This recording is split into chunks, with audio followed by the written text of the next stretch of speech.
Hey, Mommy. Welcome to the Mommy Collective podcast. I'm Paulina Rowe, and this is your space, the No BS All Vibes podcast for ambitious moms who know that motherhood and big dreams go hand in hand. Whether you're killing it in the boardroom, hustling on your side gig, or just trying to get through the day without reheating your coffee for the third time, and yes, girl, we've all been there, this is the place for you. We're here to flip the script on the whole you can't have it all narrative, because spoiler alert, you can. Motherhood doesn't dim your ambition, it actually fuels it. And we're going to talk all about it, the wins, the struggles, and the moments that make you say, damn, I am really doing this. So buckle up, boo. We're diving into real talk, inspiration, and the occasional hot take to keep you fired up and thriving. This is the Mommy Collective. Let's do this. Mommy Collective, we're back another episode, and I'm so excited for my guest today. I have Paulette Piñero, Unstoppable Latina. How are you today? I'm so excited to be here. I'm good. Enjoying the summer weather, the few days that I get of summer. Yes, because you're in Massachusetts, we talked about, right? So, yeah. What is your summer like? Because in Chicago, we're all about it. Summertime shy. It's a whole thing.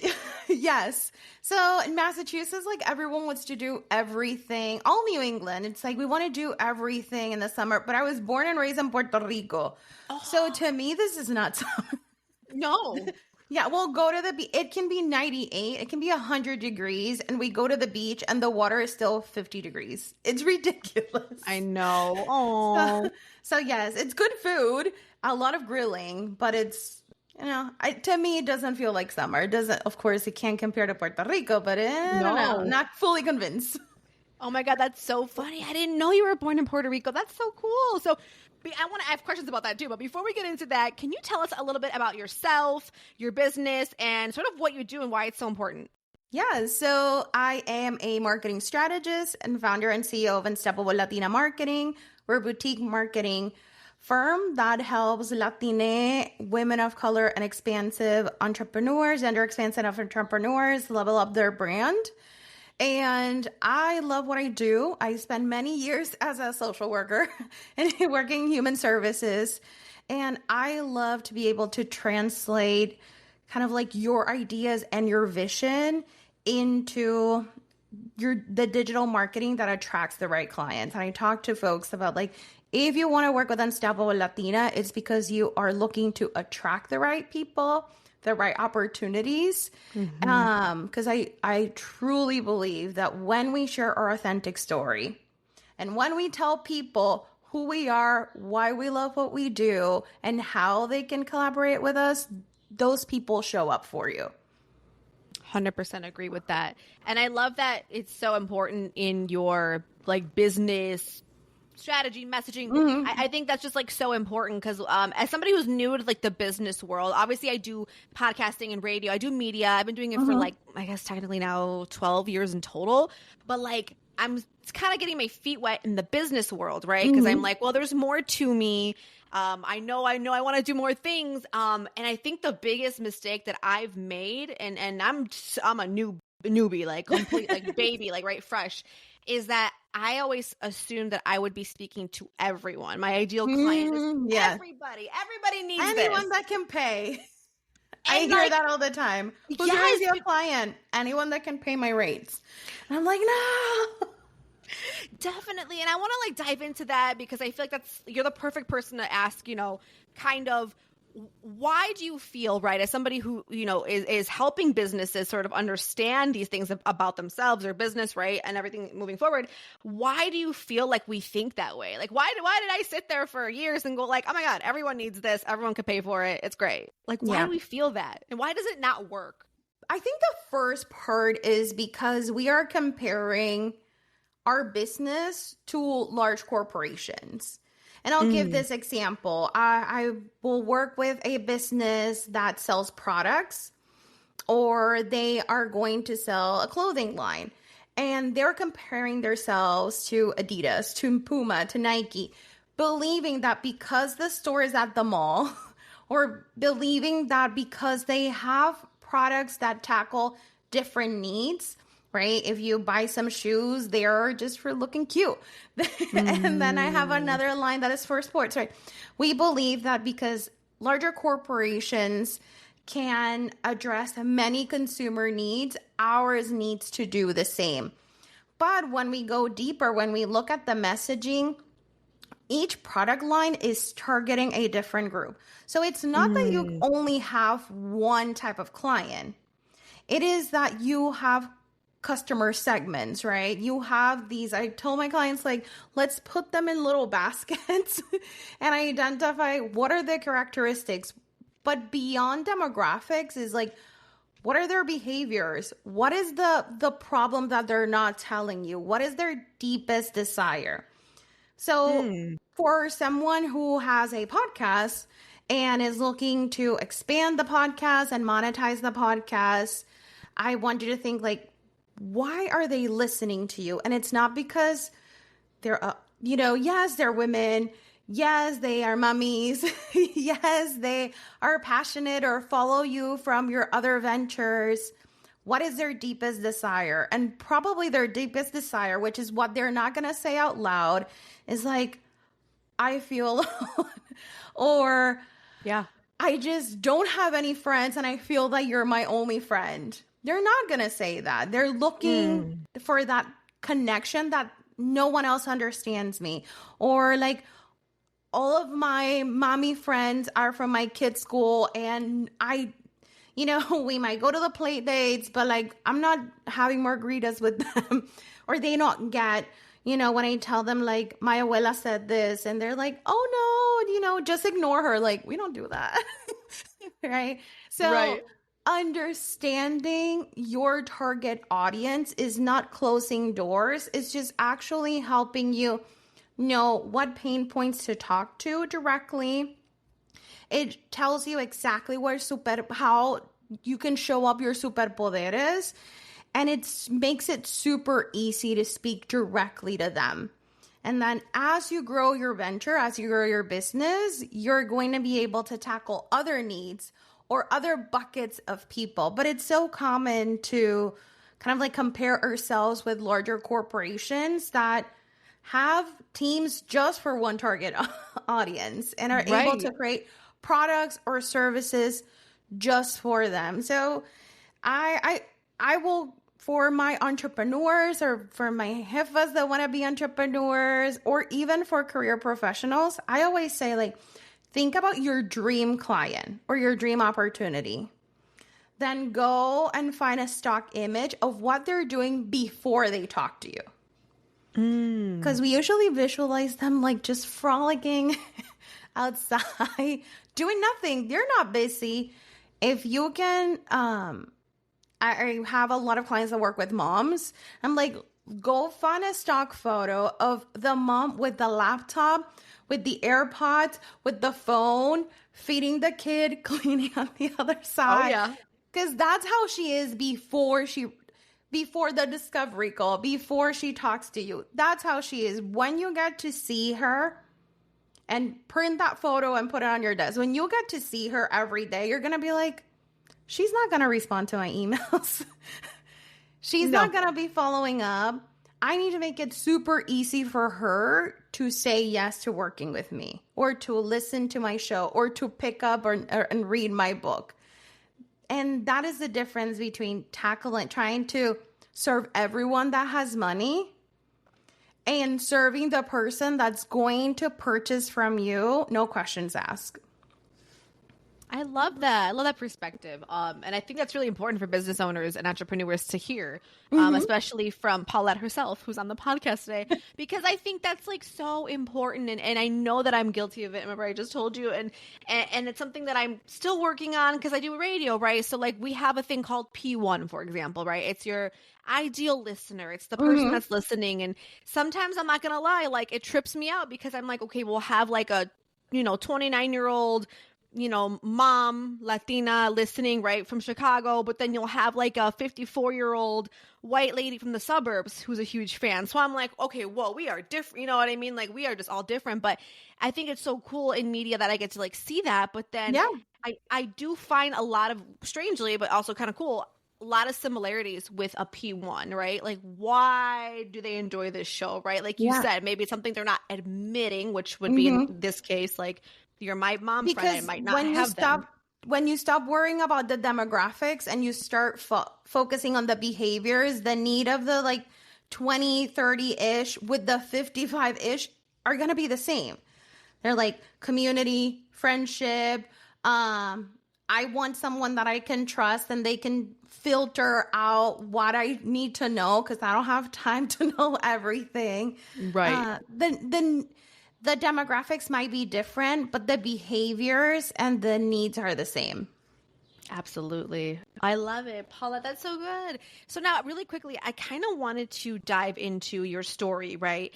And where and when did the idea come to you to create your business, right? Like you said you were in social work. So how the heck did you like go from that to this, right? And like what came to your mind? Like obviously like was this in the making? Kind of how did that work for you?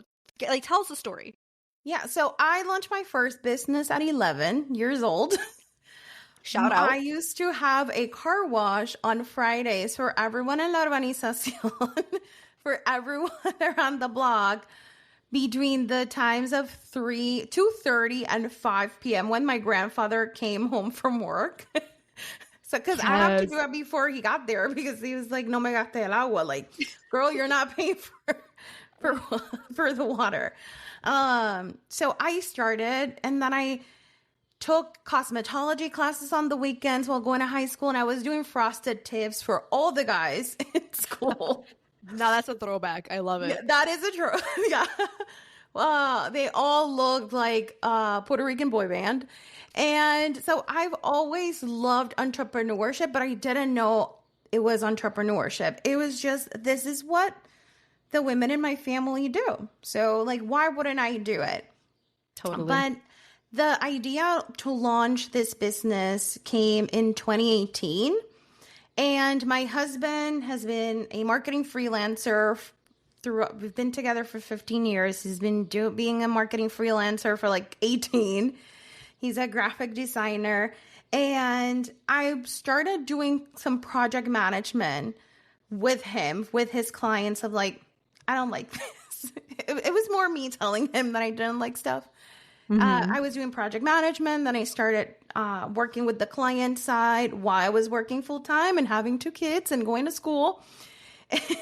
And that's kind of like how I got into marketing. And then I started to realize the connection between human services and human development and how people make purchasing decisions. And I really love that connection between like how to tell a compelling story for people to take the action that you want to take. And it's really helped me use my degree and my background in human services and social impact into transitioning into marketing. I worked in my career in the nonprofit field, and in nonprofits, you gotta kind of like have to do everything. There's never enough budget. The marketing people work for like national marketing. No one's working on your programs. And I was a director of strategy for a national nonprofit. And I was piloting programming and going all over the US. And I had to market myself as the expert. I have to market our program as the go-to. And then I had to teach to other people to execute. And I was like, wait, I want to do this with more people. I just don't want to be limited to the opportunities that someone else is setting for me. And I sat down in 2018. I wrote the business plan. I was like, I have enough marketing and business strategy expertise. I have enough knowledge of how to grow a venture that is social impact focused. I'm going to do it. Well, it took me 2 years to believe in myself, to be able to launch it. And I launched it during the pandemic. But I was like, I'm going to launch this. I quit my job February 14th of 2020 because I'm like, I can only do this if I do it full time. I have enough savings. My husband was working. I was like, I can stay home. I don't have to pay for after school because, God, it's so expensive. Yes. And I'm like, I'm going to do it. And I quit my job February 14th, 2020 to officially launch the business March 30th, and March 17th, I was in ICU with COVID. Whoa. Dying. I was at the hospital for a month. I came home without being able to barely speak, without being able to walk. Oh my gosh. On oxygen. And that experience showed me like, you should never wait for your dreams. And I know that sounds cheesy, but still. But the first question I asked myself as I'm like there ready to die is like, what did I do for myself all these years? And I had done for my parents, for my grandparents, for my kids, for my spouse, like everyone except myself. And I realized like, this is what people mean when they say prioritize yourself. This is what people mean when they say follow your dreams. It has nothing to do with selfishness. It has to do with purpose. And I promised myself that if I left that hospital, I was going to follow my purpose. And I came out, and from bed, I officially launched the business in 2020. Oh my gosh. And it's been about a good 5 solid years of love it. I love it. Of helping business owners, Latinas. Yeah, helping business owners, Latinas, know exactly what they want for their business. I tell people, like, if you know what you don't want, but you're not sure of what you do want, I'm the best person to support you.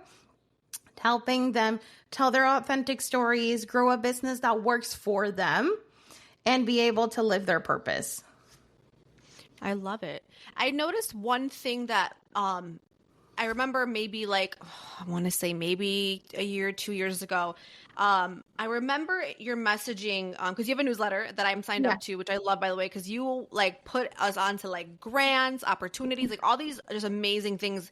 And one thing that you did say in there, or maybe it's even on your website, but there was messaging that I thought was like, okay, that's dope, because I feel like maybe that means that that you're more of a serious brand, maybe a serious business, but you were basically like, you prefer, maybe not prefer, I don't want to use the wrong word, so correct me if I'm wrong, but you work with businesses that are a little more established. And that doesn't mean like bringing in like multi-millions, but that just means maybe as far as what length, do you like when you see businesses who actually are making a certain amount of money? Like what for you as a coach, like why do you prefer that kind of route?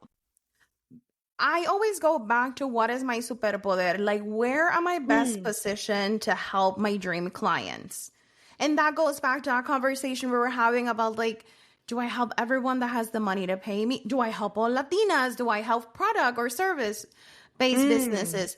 Where I am best positioned to support my clients and to build the infrastructure for everyone else that works with Unstoppable Latina to be able to support our clients. It's established businesses, established service-based businesses that have been in business full-time for at least 2 years, have consistent revenue, and they are at a point where they either stay in a plateau, which is great, nothing wrong with that, just increase your pricing 3% every year, cost of living, or they are ready to take it from growth into scalability. They're ready to step up as the CEOs of their business. That is where I am able to support them best, because that is where my superpoder lies, right? From running your business from intuition into bringing that intuition and building a roadmap and a strategy. That you have been DIYing most of the things or paying a couple of people, and now I can give you access to a team of creatives and me showing up as your business strategist. So that's why I love working with established businesses that are at that crossroads and help them, number one, understand like what's next, and then help them create a plan and a strategy, because a great website, anyone can make a cute website, but does it work? Does it give you money? Does it work 24/7? Spoiler. No, right? So where are people going? What is the experience? What happens? What are the proposals? What are the email templates, the lead magnets, like all of that? That's where my superpoder lies. So that's why I am so picky of saying these are the types of folks, these are the types of clients and businesses that we can impact the most, because I am very proud of my business and what I do and my team. I don't want to put us in a position where the output of our work is not reflecting what our client needs. Because we ain't cheap. Right. True. But you know what, though? I think I know that I respect that so much. Like you're one of my dream coaches. Like when I get my biz to where I want it to be, or like a different position, it's not even like a bad position. It's just like I have a full-time job. So I'm trying to make sure that I'm building this as best as I can and all the other things I'm doing. But like you're my dream coach for that. But it's like, to me as a hopeful, potential client in the future, I look at that as like, well, first of all, respectable. And then number two, like, I know that I want to work with you because of how specific you are. Exactly. We went right back to the point, right? And I have so many people that will do, I do free website and brand audits with anyone. They can sign up and I have a questionnaire and I tell them like, hey, our pricing starts at this amount. So if you're taking this seriously, there's no pressure. People can say, I'm not ready. But it is, I think the biggest aha that they get is they'll be like, I would love to work with you, but I don't think I'm at the right level. Can I come back in 6 months? Can I come back in a year? But they are leaving with an action plan and a roadmap of what can I fix today to make my brand and digital presence a little bit better, and they come back. And to me, that is the biggest compliment, because I am moving them like 1% closer to, rather than having their business run their lives, of them running their business. And to me, the best messages that I can get from clients is, hey, I finally made it to take my daughter to ballet. I'm finally at the soccer game on a Saturday and I never check my emails or my phone. To me, that is, I was able to go on vacation. Like I took the family to Disney. This is our first vacation in 5 years. And I have 3 sales that happened. Like to me, that is the biggest win. The revenue is great. All of those things are amazing. I have a kid that's starting college in the fall. Like, come on, I need to get paid. But, yes. But to me, that is the biggest win. Like that to me is the unstoppable of Unstoppable Latina. Because I name the company Unstoppable Latina because the more I talk to Latinas and I ask them, how do you want to feel at the end of working with me? They said unstoppable. So Unstoppable Latina is a manifestation of who I want to be, but it is who my clients are. They are unstoppable. Oh, absolutely. Oh my God, I love that. I didn't know that. That's actually kind of cool. You really did incorporate that, like, not only in your messaging, but obviously like just the name of your business. I think that's so powerful. You're my dream, like, coach one day. I promise you, we're gonna get there. I know it. So I love it. I kind of want to switch gears really quickly. It all ties in, of course, but I wanted to talk about your family life. So you said you have a kid going to college. How many kids do you have? I have an 18-year-old, a 13-year-old, my dog Boris, who's the baby. He's like 12, but he's our baby. Yes, I have 2 amazing kids, 2 teenagers, which life with teenagers is very different. I'm sure. Yes. And we have a lot of fun. We're a funny bunch. Bunch of nerds. That's what we are. I love it. Oh, how fun is that? Okay, so you're a mom of 2 plus another fur baby, so 3. Yeah. Yes. Oh, that is so cool. And okay, business owner, mom, doing it all, which I think is sometimes it can be difficult, right? If we're being honest. I'm sure you've got I was crying in therapy this morning. What are you talking about? Therapy, and you still made it to the podcast, so thank you. Oh my gosh. No, I've been there. I've absolutely been. I have a 1-year-old, so like we're just touching the surface of everything. Oh, I just want you to know that what you're experiencing, what you're going to experience at the 2s and 3s is you're going to experience it again at the 13s and 14s. So just know it. Oh, I know. I'm like bracing myself. So for you personally, because you are a busy mom and like you've built your business like for the past 5 years. So that means your kids were like, I don't even know, 7 and like what, like 13 at the time, roughly? Yeah. So like, obviously, yeah, you were like in the thick of parenting. So what systems or support did you, or do you now have in place that actually helps you kind of do both, right? Do the mom thing and do the business thing at the same time, because you're doing both.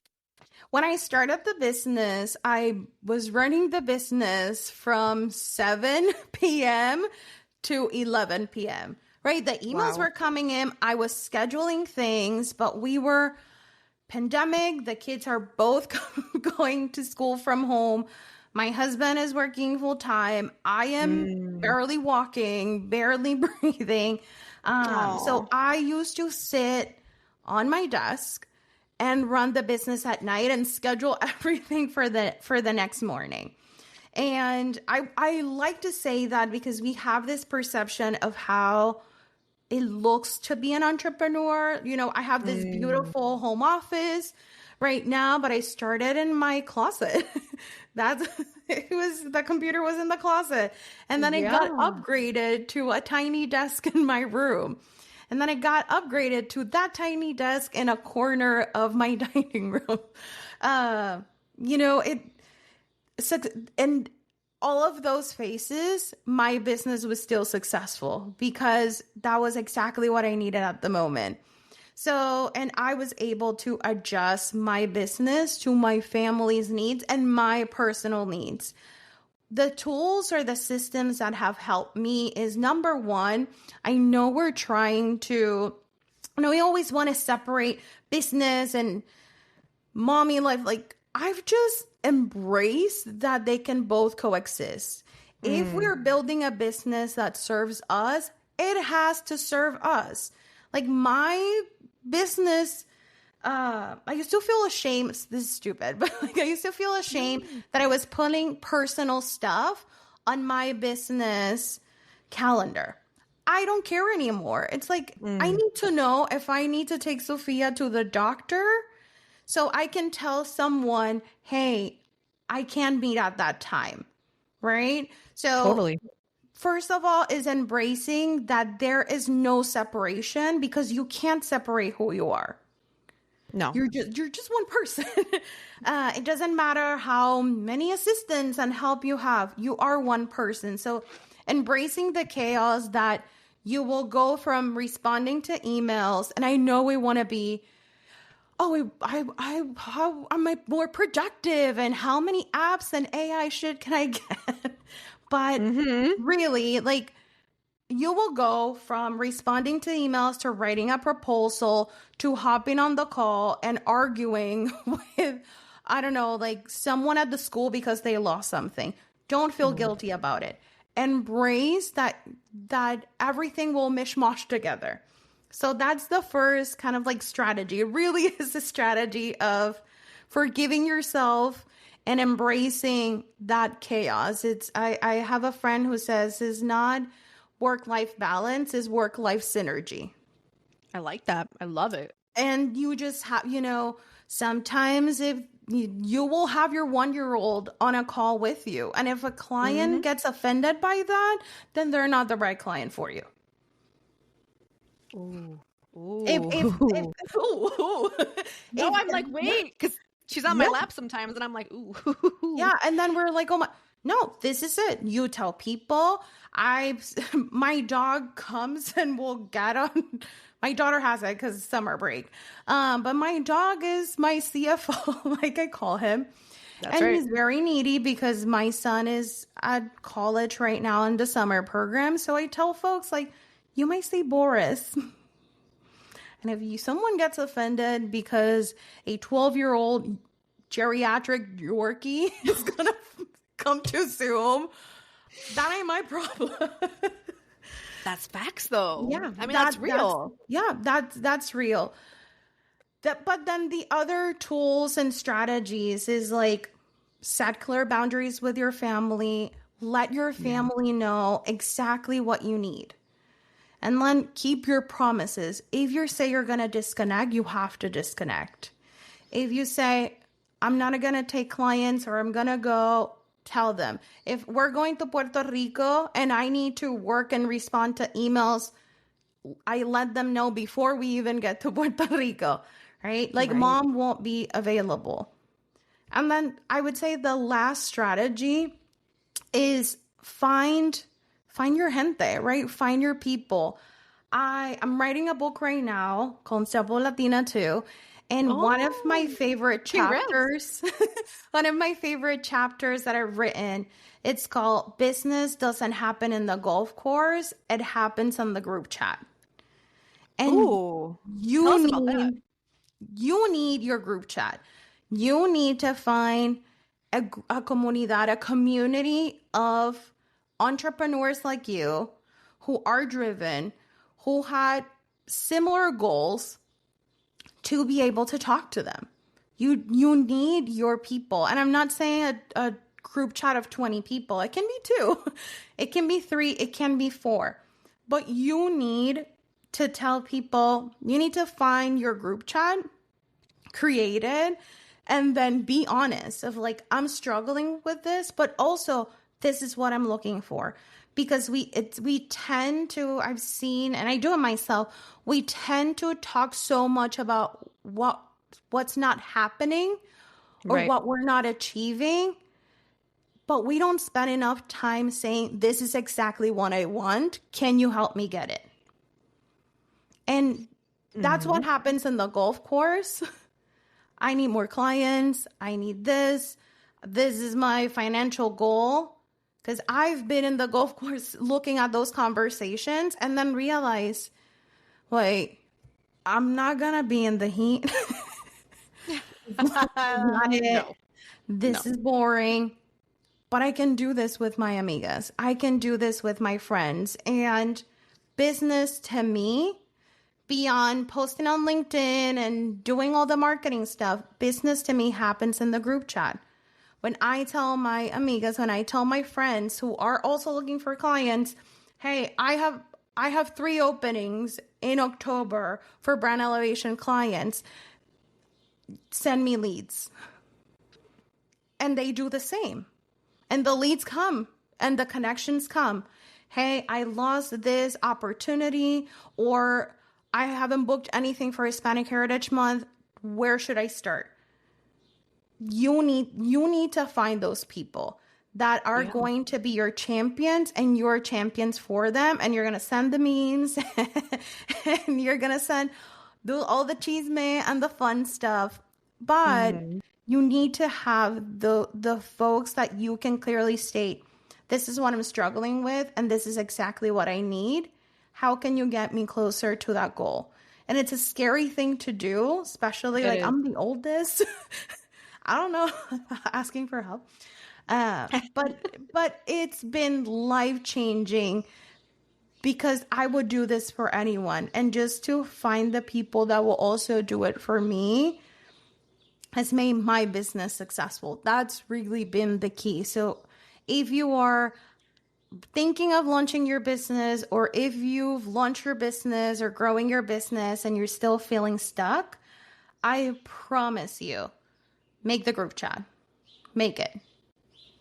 I think that's such incredible advice. And I think anyone listening right now is so lucky to have heard that, because girl, that is so real. I have 0 advice to give about business, but if I had one piece of advice, yes, I'm starting I haven't really talked about it. I'm still figuring a couple things out. I am starting a new biz, just kind of based on I call it my past life. So before radio and all this, I used to be a nanny. So I'm doing, or big babysitter nanny. So I'm doing something with that. It'll be great for the Chicagoland area, because that's where I'm located in Chicago.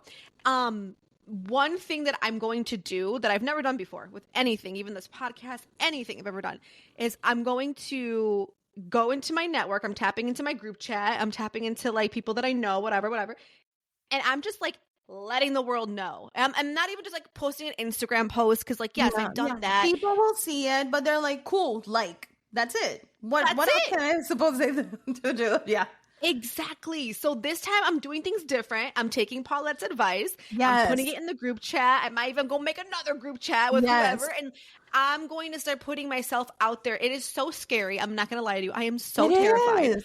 But I'm also like, these are my people. So like, why am I scared at the same time? You get me? Yes. Yeah. And that is really, those are your people. Those are the ones that support you. And they say they support you. Like, allow them to show up for you. People will always surprise you.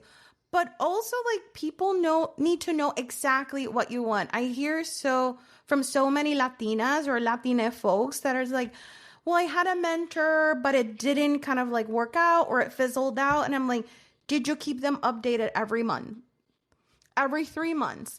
Do they know what you're working towards? Do you know what type of support they need? No, you can't expect people to show up for you if they don't know what they're showing up for. So just let them know, and then be consistent. Don't tell them when you launch. Tell them every 3 months, or tell them, I will love for you to be part of my personal advisory board. What can I do for you instead? People will only support you if they see movement too. So keep that consistency. Yes, people will continue to help you if they see movement. Not because you took their advice. That doesn't mean that because someone gives you advice, you have to follow it. But if you don't follow it, let them know. But they need to see you show up consistently so they can show up consistently for you. So don't be scared. And like clients, if someone's offended, if someone doesn't like it, then that means they're not for you, or they're not that type of friend, or they have a family member. That is fine. Two things can be true at once. Someone can be kind and loving, but they can be horrible to you. So you just like, they're not for me, and that is fine. I will continue to exist, but I know where you stand. But we are so loving and I bet you that if a friend texted you and was like, I'm launching this business, do you know someone that can help me? You will have 20 emails and text messages, right? Ready for them. People are 100%. Ready to do that for you if they know what you need and if you're consistent with what you're doing. Oh my God, this is like so inspiring. And I'm so happy and grateful that you're here to kind of share this with us. Because I know a lot of moms listening who, you know, with this podcast, this is what I love about the community for Mommy Collective is we've got moms from all walks of life, right? So we've got like the corporate mommies listening, then we've got like the stay-at-home mommies who are trying to figure out, you know, their way, and like, you know, they're launching businesses at home because it's so dope that we live in a time where you can be a stay-at-home mom and do that. So it's like, it's just a beautiful community to be a part of. And I think your input today is truly going to be motivating to so many moms listening, whether, like I said, they're in the corporate setting, or maybe they're at home and they want to start their business, or maybe like they're like me who are kind of already getting their toes wet, but really are trying to bring it all together. Yeah. And for the career mommies too, like if you're looking for another job, let your community know. Our ego gets in the way. Like, wait, I don't want anyone to know. I should just be grateful that I have this position. I should be great. Like if you're looking for a new job, if you're stuck, if you don't know what to negotiate your salary for, ask your comunidad, like build it and then show up for them too. Because that's the other part. We have to show up. And as an introverted, neurodivergent, if I know how difficult that is, but we do it scared. I always tell my kids, you do it scared, you do it shaking, you do it crying, you do it vomiting if you have to, but if it's the right thing, you still do it. And we have to push ourselves to do the same. I couldn't agree more. It's so funny you say that because literally right before we recorded this, I had negotiations for my contract earlier this morning. And oh boy, I was throwing up, sliding on the wall, about to throw up any second. I was like, oh my God. But I'm so proud of myself for doing it because the old me wouldn't do that. I'm not going to lie. I've signed stuff blindly, you know. It's been bad. And now but you do it scared. And I did. I sure did. And I'm so proud that I did. So yes, I agree with that. Everything I do, I'm doing the things that scare me, I'm doing them scared. And I'm okay saying that and going through with it. Because on the other side, I feel so much better. Even though I was You scared do. shitless, I still feel better, Yeah. And you just sometimes have to go into like, where have I done this? Where have I done something similar before that I survived? It wasn't maybe the right outcome, but I still survived. Like I still made it. I have a client who is a financial coach and she focuses on financial trauma and the stories that we tell ourselves. And when she's working with clients, she'll be like, when you have done something this hard before, you made it, right? What makes you think you wouldn't make it now? Well, all these horrible things will happen. Okay, let's create a plan for each horrible thing. 100%. And that's like, it's that control. Once we can get over that control aspect, we're like, oh, okay. Okay, I can do it. I can do it. Yes, 100%. And I guess I feel better about it. And I love that you're telling your kids, because that's what I'm trying. My kid's one, but when she gets older and as we grow and evolve, into the human she is, the wonderful person, I'm like instilling that in her, because I never really, to be quite frankly, like honest, I never really kind of had that foundation set. It was always kind of like, keep your head down, be grateful, whatever. And I don't fault like anyone to that, like parents, like I just feel like our parents did the best they could with what they knew. Yeah. It's what they knew. Yeah, in survival too. Straight survival. I see such a big difference from being raised in Puerto Rico. I moved to the US when I was 25. So I was fully cooked. Wow. I was fully cooked and baked and overbaked when I moved here. But I have so many amigas, so many friends that are Latina or other intersectionalities that were raised here. And I see such a big difference that while we might have so many connections within our culture, the ways that we were raised were very different. I was raised with the calladita te ves más bonita, like quiet. The quieter you are, the prettier you look. Coming from strong women, like strong career-driven women still, right? They still, because they were protecting me. They were raising me based on the context that they had growing up. They were doing that to protect me. Do I feel that that was a disservice? Of course I do. But as an adult, it is my responsibility to do the work to become the human that I want to be. They did what they could and they did it with love. And that's why I always go back to like, it was at a service to me many times, yes, but I know it came from love. Now I get to decide the type of adult I want to be and the type of mom that I want to be for my kids and what is the legacy that I want to leave with them. And I shared the other day on LinkedIn, my daughter she wanted me to buy her like glitter tattoo stuff. And she was like, I'm going to make a business and I'm going to make some money in the summer. And I'm like, well, you need a business plan. And she was like, Mommy, but it's like $25. You need a business plan. Well, I can pay for it. Not on my Amazon. Not on my Amazon. I need a business plan. And I printed a 1-page business plan. And I said, when you organize your idea and you present it to me, I will more than gladly make the investment. And she came like 2 hours later with all her little notes and she put stickers on the business canvas. Yeah. And she was like, Mom, it's not perfect. And I know things are missing, but I did it. And I'm like, that's all you need to launch your business. That's all you need to launch your idea.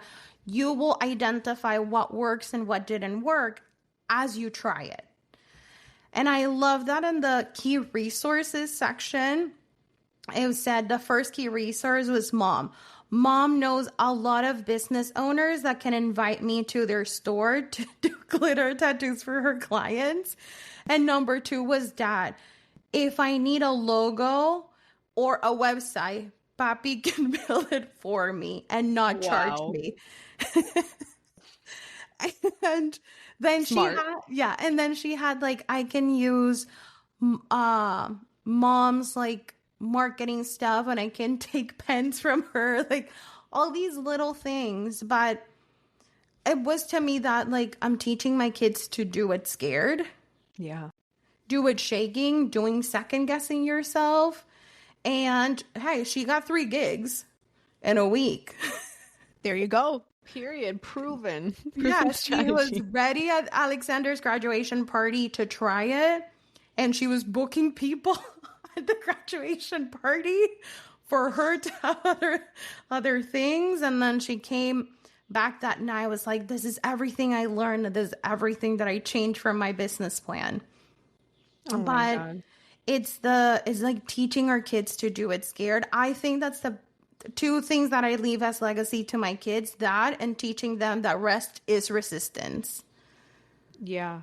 When you want to be creative and innovative, you have to rest. When you want to show up as your best self, you have to rest. When you want to help others, you have to rest. You have to care for yourself to be able to give what you have to others. If I can leave those 2 things with my kids, especially my daughter, ya gané. Like, I won. Oh my gosh. I love this. I love that you're able to support like your daughter, your kids in this way. Because we just, kind of said like, we didn't really kind of have that, if you will, and again, it's no fault to anyone. It's just how it was. And, everyone did the best they could. Yeah, they were. And it came with love. Exactly. And I love that you were able to kind of build this foundation for your daughter, set the foundation, kind of teach her things that, you didn't really get to experience at that age. And who knows where she'll be in, 5, 10, 15, 20 years. Like, it's actually kind of exciting to think that our kids have those opportunities, Yeah, that we wish we could have. Now we get to pass them along as a gift to our kids. And that's so cool. That's why I love being a mom. I really love being a mom. Someone told me once, like, you think being a mom is your personality? And I'm like, I'm fine with that. But like, it is. It's okay. I know. I'm very aware.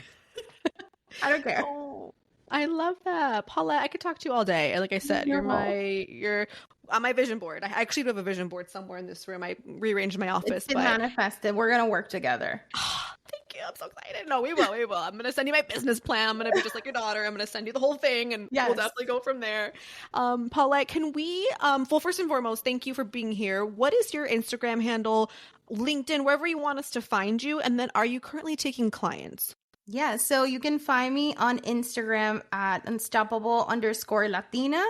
And you can find me on LinkedIn at Paulette Piñero. And there's no N there, Paulette Piñero. And you can visit my website, unstoppablelatina.com. We are always taking new clients. I love giving my clients access to an amazing team of creatives. So we are accepting new clients, and you can book a free website and brand audit on our website, unstoppablelatina.com/audit. Awesome. Paulette, thank you so much for being here today. We appreciate it. Thank you. I loved it.